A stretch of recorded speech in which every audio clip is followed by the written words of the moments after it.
Welcome everyone to a new episode of Get Broadcasted.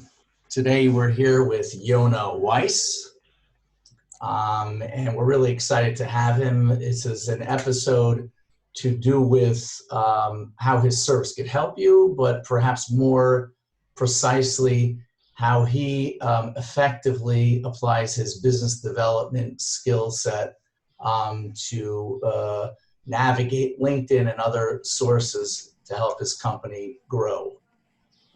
So before we hear about the business development tactics, would Yonah Weiss please introduce yourself, tell us about your company and your service in real estate. Thank you guys. Thanks, Matt. Thank you, Sheila. Yonah Weiss, a little bit about me. I've been was a teacher, learned in Kollel, learned in Yeshiva for about 15 years. And then Hashem was able to find a niche in the commercial real estate industry, just kind of looking for work, looking for something more. And real estate was kind of the answer at that time, about 5 years ago.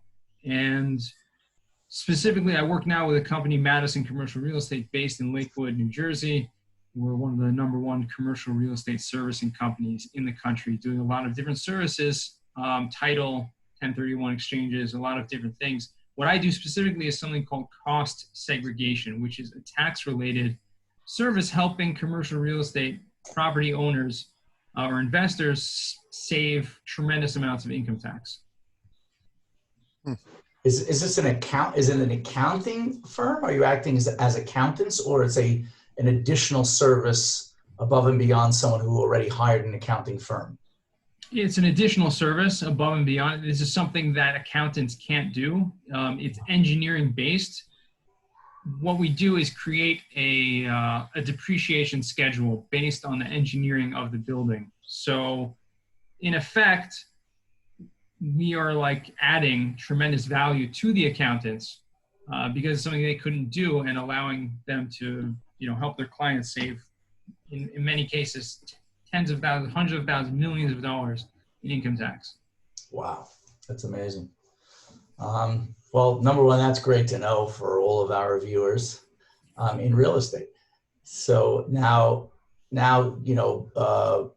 digging into the detail, how did you go about developing yourself or positioning yourself in the company and becoming successful at bringing clients to the company? What tactics and tools did you use, and how did you teach yourself to use them, whatever? It's kind of like, what's the term?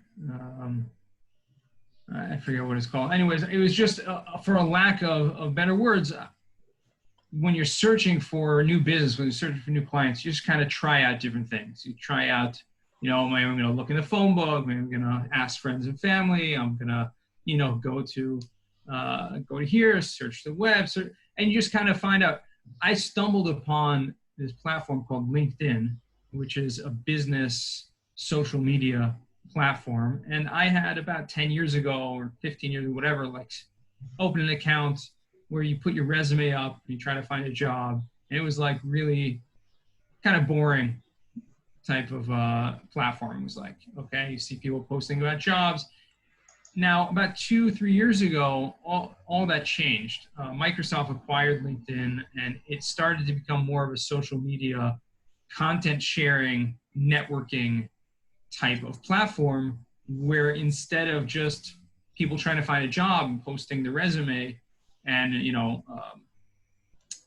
people who are headhunters or recruiters looking to find people, it was actually became a community of like-minded people, a very positive energy type place of social media that I saw people posting videos and posting original content, sharing ideas, sharing tips about business, etc.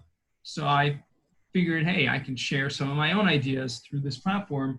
And that's exactly what I did. And little by little, I kind of created a name for myself within the greater, national, international even, but really our work is based US based commercial real estate community, beyond the Jewish community, way beyond, to the point where I've become basically like a celebrity, like a nationally known figure in this industry as the expert on this. And so one of the things I did immediately was consistency, posting something every day, whether it was business related or whether it was just a tip, whether it was something related to my business or just something about business in general or sales or even life, and just things that people related to.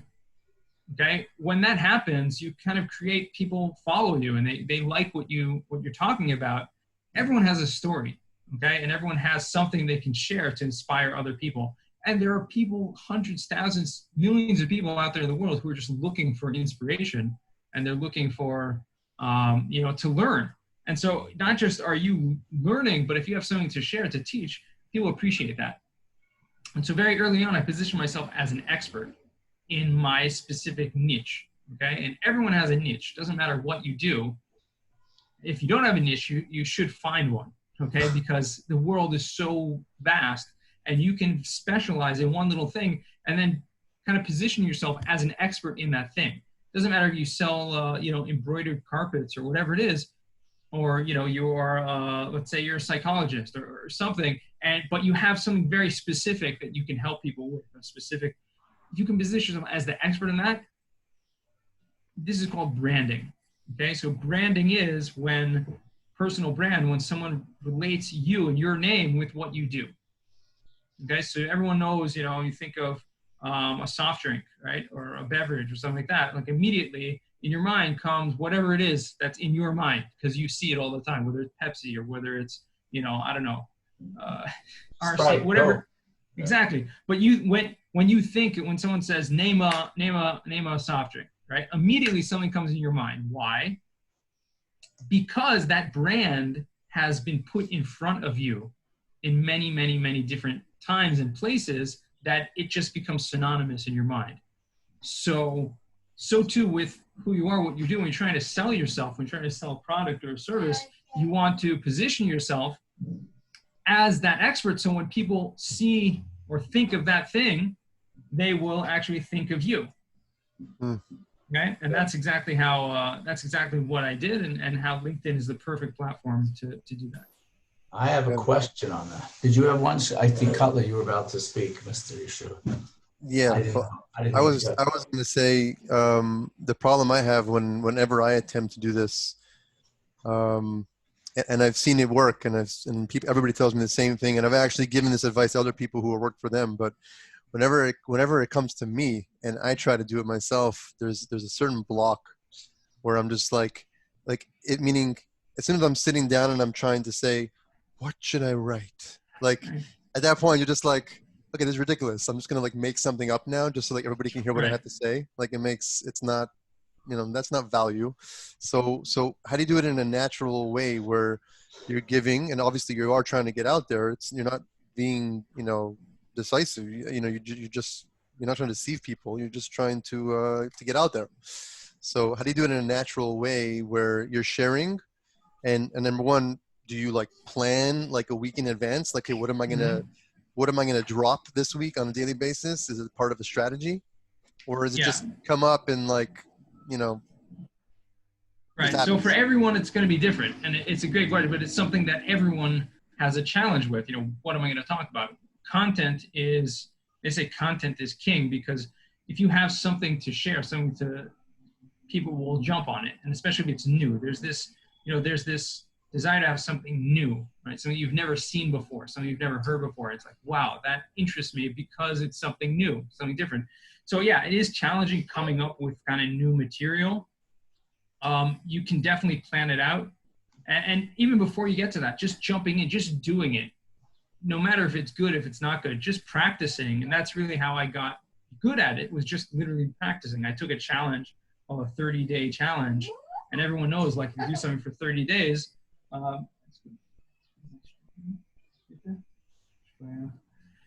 everyone knows if you do something for 30 days, you can create a new habit. Okay, so I took a challenge of just posting something, writing something for 30 days, whatever it was.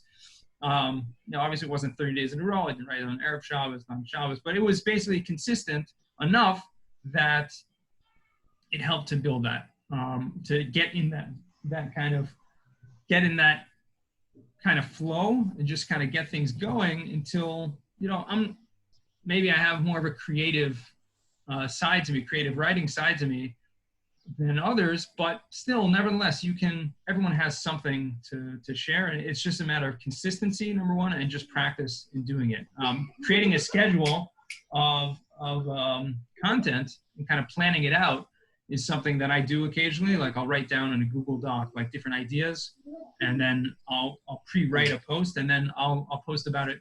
I'll write about it later on. I kind of fill it in, or maybe I'll take it and then use that and copy and paste it, or repurpose something that I've already written about, a few months ago, kind of put it out again, because now I'm connected to hundreds or thousands of more people that may have not seen that, etc. Okay. I had a question. When I'm thinking to myself in a couple of companies or jobs that I've done, if a person, let me think of it another way. When I heard the description of where you work and what you do, as a person like myself who never heard of it, I'm saying, wow, like that's a specialty that I know nothing about. And even if you spoke about it all of the time, I wouldn't be tempted to compete with you. Something like that. I would say, let me watch what this guy's speaking about, because like when it comes to your real estate company, I would just be kept up to date with all of the different content you shared about your company and the services they offer. I have to look more closely at your following in LinkedIn. But if it was about that, so then I would say, well, this is great. And I'm going to turn to him because I'm in real estate and I want to keep up with my buddy Yonah, who knows his stuff. And this way, as I purchase new properties or whatever, I can, I'll be cautious how to do it or when to go to him or something like that. Right. So, but I'm thinking, I was always hesitant when I would go in. I started a couple of times and I'd be like, I'm starting a series, and I only did one and never showed up again. I was saying, like, I've done sales for a long time, so I'll share some sales content. But I'm saying to myself, like, number one, am I the master of are there people out there, doing sales for years? I'm not clear what chiddush. I have my own special way of doing it, but I keep getting confused. Like, number one, what great thing will I share above and beyond someone else? And number two, even if I'm good, right? And number two is, then I'm thinking, if I had a company that was more simple, let's say I do mortgages, or I've got a mortgage house, or I've done, credit. I lend out to companies. I'm a credit company, a company that lends to cash-based companies. I have a friend who does that, and he starts being the expert. It's, in a sense, you're giving away secrets that are easily duplicatable. Right? I know the world's big, but it's like this discomfort of being like, giving away something that I could go open up tomorrow, and just start selling mortgages, and the guy gave me all the secrets, and you feel like you're like, it's a double-edged sword. On one hand, like, people like you. On the other hand, you're giving them, access to open their own business with your content and do the same thing you're doing with all your secrets. But in your case, I felt it was such a specialty, I can't duplicate what you're doing anyway. True and not true, because there are plenty of people doing that, and even in sales, depending on what it is, there are dozens of other companies doing what we do.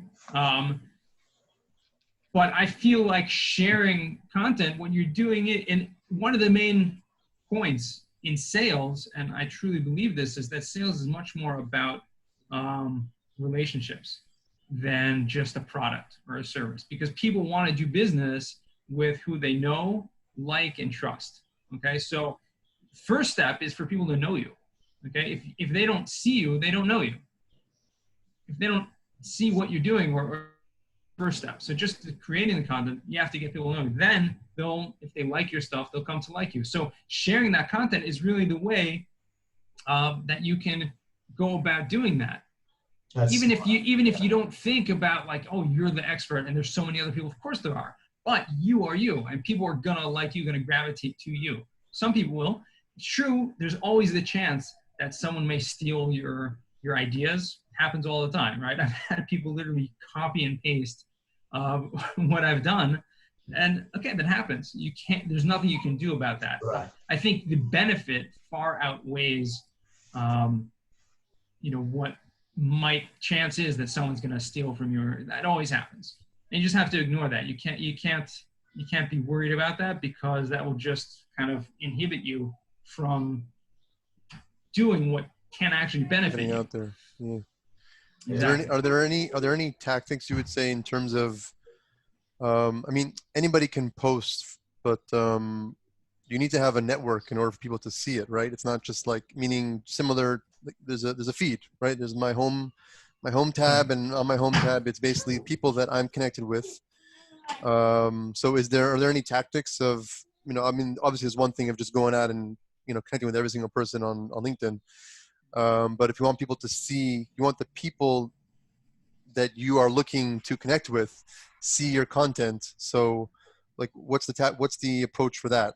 Is it just connecting with everybody and then they'll see everything you see? Is it getting people to like your comments? Is there some type of strategy or like team up you could do with people, or any type of tricks, tips? Yeah. 100%. There are actually many different tips and many different strategies. And the first thing is you start from somewhere. Okay. So when I joined or rejoined LinkedIn about, I'd say 2.5 years ago or so, since I've been consistently back on that platform, I had about, 200-300 connections, followers, people that I actually knew personally, right? Mm-hmm. That I connect with, people I went to college with, people that I knew from wherever. And then I slowly just started connecting with more people. People want to connect. They want to, you don't have to actually know them. But so on the one hand, it just starts, you got to start from somewhere. And now, I have around 12,000 followers, people, and that's, a lot of them are very actively engaged in the content I put out. And a lot of them are my clients. A lot of them are people I do business with and people that I've met since then.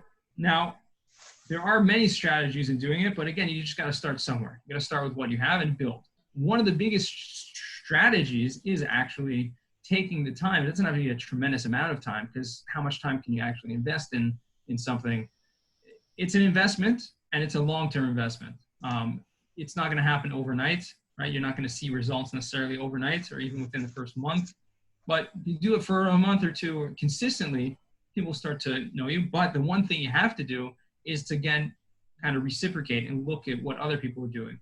And for two reasons. Number one, if you look at what other people are posting about and like and engage with them, write some thoughtful comments on what they're, and everyone has positive and thoughtful things to say about what other people are posting. Obviously, it should be a little more targeted. If you find people that you actually know something about, or an area, an industry, or something you know something about, it's better. But two things happen. Number one, the algorithm actually picks up. When you comment and like other people's content, the algorithm picks that up and shows their content to you again on another time, and it will then also show them your content. So, really? Yeah. And so also by messaging people, private messaging people, when you're doing that, the algorithm picks up on that and shows their content to you as well.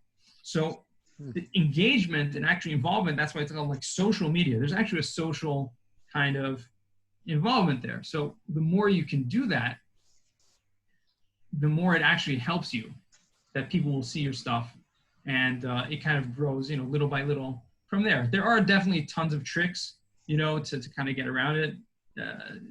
Some things work better than others, but it's a lot of it's a trial and error process, and a lot of it's just kind of learning. And so I follow, content of people who are social media marketers, right? Because they make their parnasa, they make their living from doing this, which means they must be doing it right.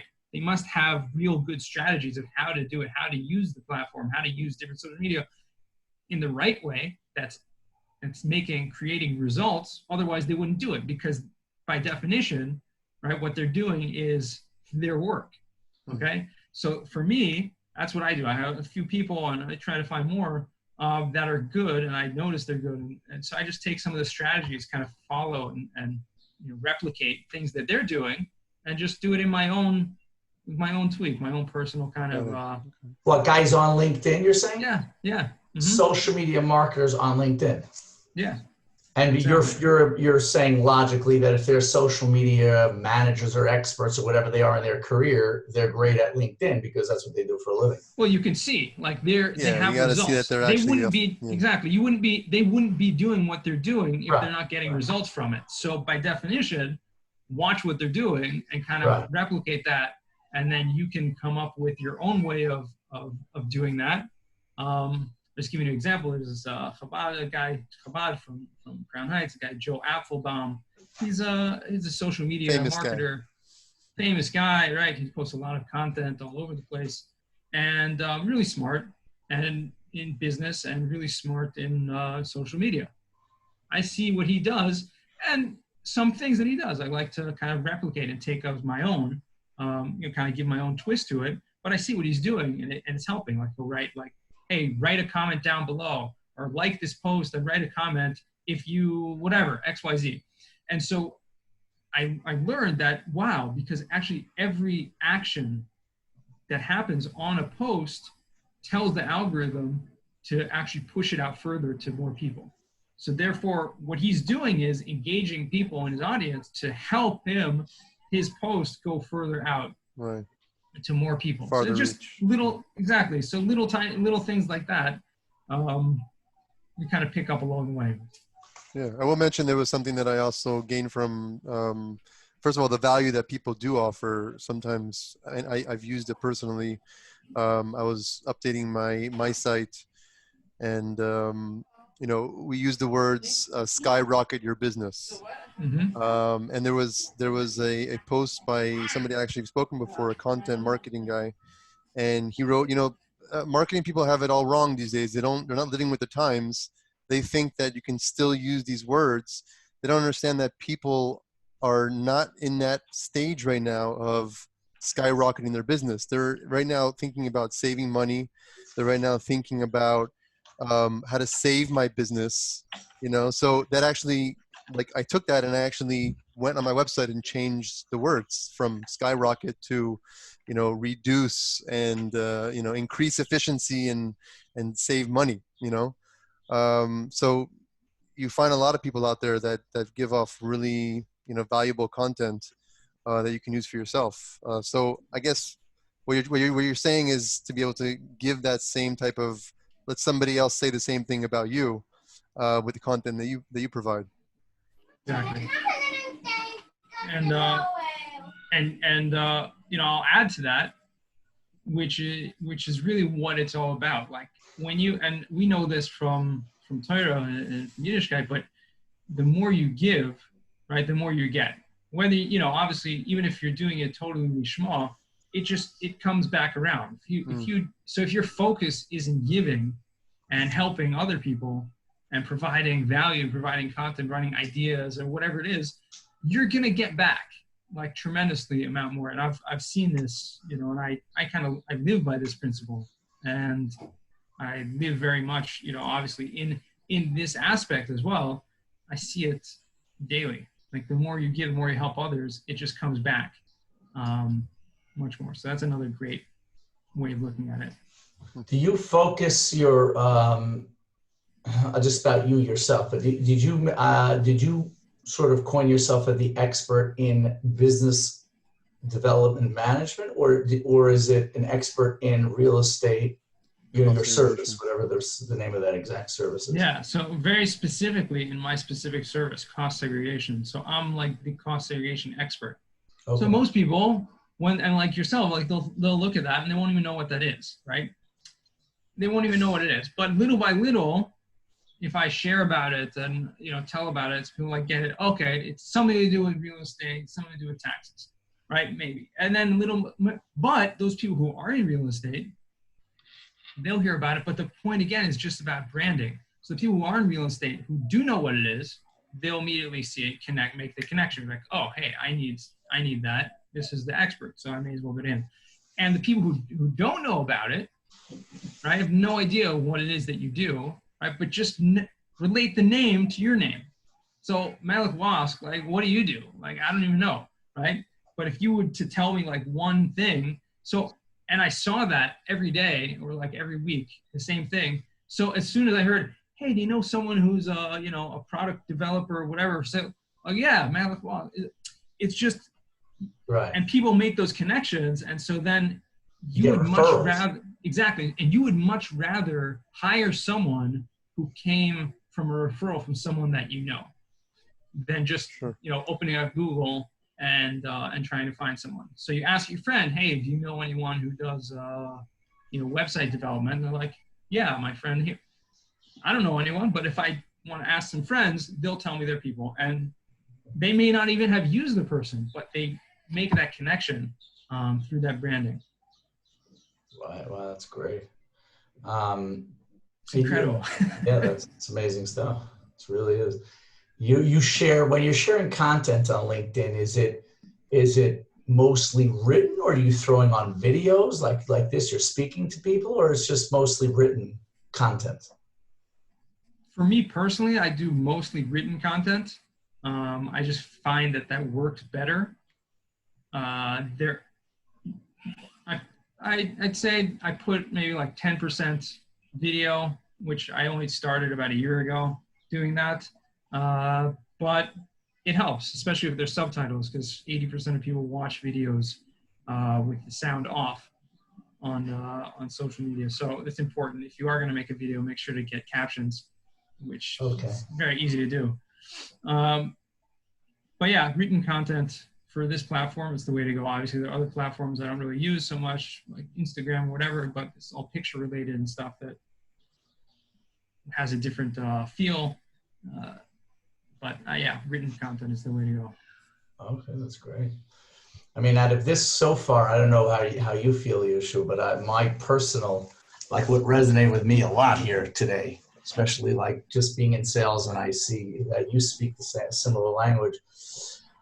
Well, a couple of the tactics were great, in terms of following leaders, so experts and learning from them, and the idea of posting each and every day with patience, little by little, and so on.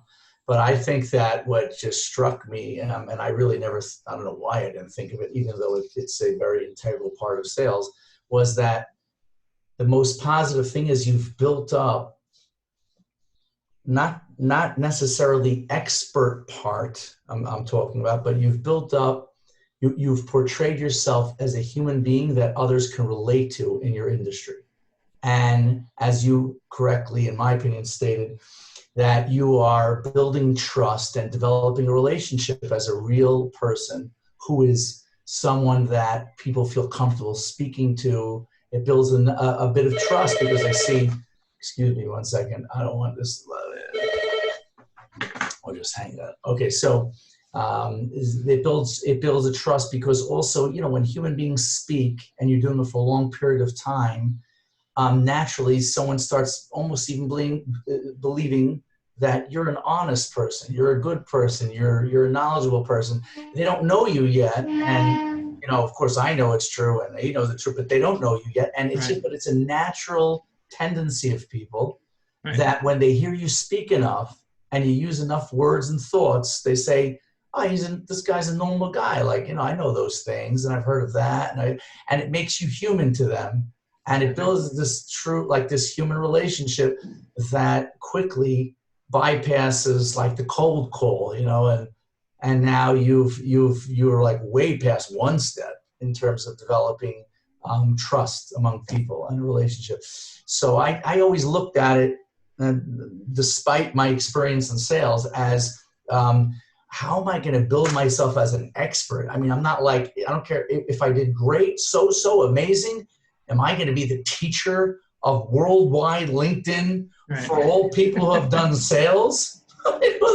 I'm not like world-renowned, godfather of sales. I mean, I have great experience, and I'm knowledgeable, and we could all teach each other things, but to be the expert, so that's where I was stuck.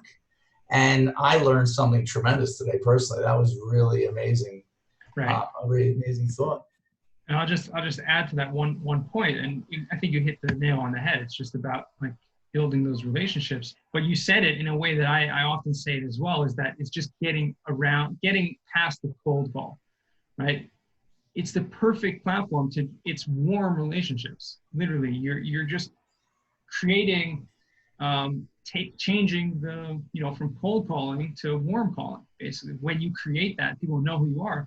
I get, at this point, doing this consistently for a couple of years already, I literally get, I'd say 80% of my business, people reaching out to me. So it's incoming. It's creating this incoming funnel, just through the content and just through people knowing me, and through doing that. So it's the warm communication. It's exactly what it is. People get to know you, like you, trust you, and then want to do business with you, or refer their friends, or refer their other business acquaintances to you. And yeah, it's the perfect way to do it. That's great. In terms, again, back to, I'm still stuck on the content side, because I literally tried 3 or 4 times. I've asked questions and gotten answers, but, creating the content and what to say and when to say it, that part is, I get stuck every time. But yeah, you've given some suggestions in terms of planning out the content and repurposing other people's content. Just trial and error also. Here, I'm going to share with you guys a link here. Maybe if I don't know how you're posting this to everyone, but there's I just put it in the chat over here. Yep. There's this thing called linkedin.30days.social.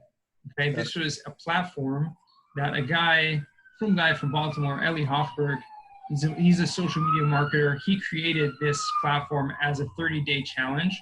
And what it is, it's actually like a dashboard teaching you different types of content to create and just giving you ideas. And I used this, and it was really kind of sparked like, wow, oh, I can just write that, or I can just kind of do it in this way. And it just gave so many ideas. So I always recommend this as a starting place for someone who like is stuck on like content. And there are so many others like that. If you just like Google like ideas for content, right?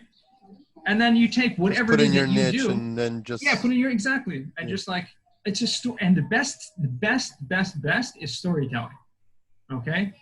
Because people relate to it. They love stories. Like even if it's something that could be boring, but you could turn into a story. Like if you had a call, if you had a certain client, if you had a sale, if you had a failed sale, failed stories go the best. Like there's a lot of sympathy. And those kind of posts, like people relate to it. And like, oh, you lost the deal. Oh, you got fired. And so there's so many different things. You just take a story and just put it in there.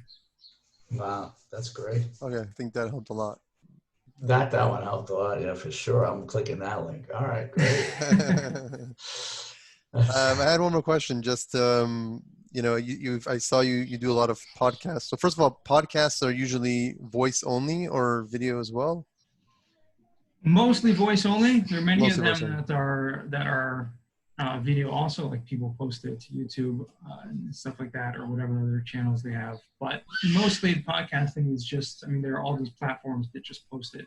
It's voice interviewing. Yeah, I had that question when we started this, was should we just do voice? But I think this is more personal, and in terms of networking, I think it's obviously you can have both options. So that was one question. Another question was, when you're doing these videos around the world with different types of people from all over, is there ever like the elephant in the room, like you're the guy with the beard and payas, and you ever get the questions?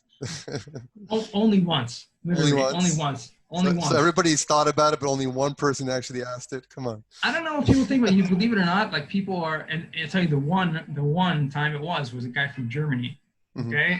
And he brought it up. He's like, okay, let me bring out the elephant in the room, like you're obviously Jewish and I'm German. Oh man. And I'm like, great icebreaker. I'm like, oh man. Yes. I'm like, great. Yeah, thank you. But no, I think especially in the Western world, people are very open. It's just like everyone is who they are, and it doesn't matter. Like there's just open lines of communication. And even when I meet people in person, like I've been to many networking events and industry type, conferences and stuff like that. First of all, it helps because I stand out, right? So people recognize me, know me right away. Like one guy's like, "Don't ever shave your beard, man. It's like part of your brand." I'm like, "Thank you." I'm like, "Thanks, man." But I needed that physic, Yeah, I know Rabbi Isamar Ginsburg? Yeah, sure. Yeah, so he uses that as part of his brand as well. He's the rabbi who consults for, large companies and stuff. So, exactly. Yeah, it's definitely a good branding mechanism. Yeah. But it really, like I said, just that once, and that was kind of weird. Anyways, I think just be yourself. And like Mel said, like, just be yourself. Like people get to know you and see, hey, you're someone that you can talk to. You're normal. Okay, I look right past the face on the screen and just hear what you're saying and, find value in that. Wow, that's great stuff. Okay. I think we've got, I think we could always like apply some of it and make a round two. Like we did this and this didn't work. How's this going through? Like, what do we do now? But that was really outstanding. I would assume it's helped me. It should be able to help. It should help a lot of people out there. Yeah. So, this is not something that you do for a living. I mean, this is part of just part of your skill set and within your job. So, exactly. I'm guessing you're not looking for LinkedIn consulting gigs. Believe it or not, people have asked me on many occasions, and I've kind of just turned it down because it's not what you do. It's not what I do, and it's not necessarily something that I want to do at this point. It could be. I probably could do it if I wanted to kind of scale that business, but I just don't at this point in time. Yeah, you're busy. Yeah. Okay. It's not what I want to. Well, if anybody needs any cost segregation services, they know where to go.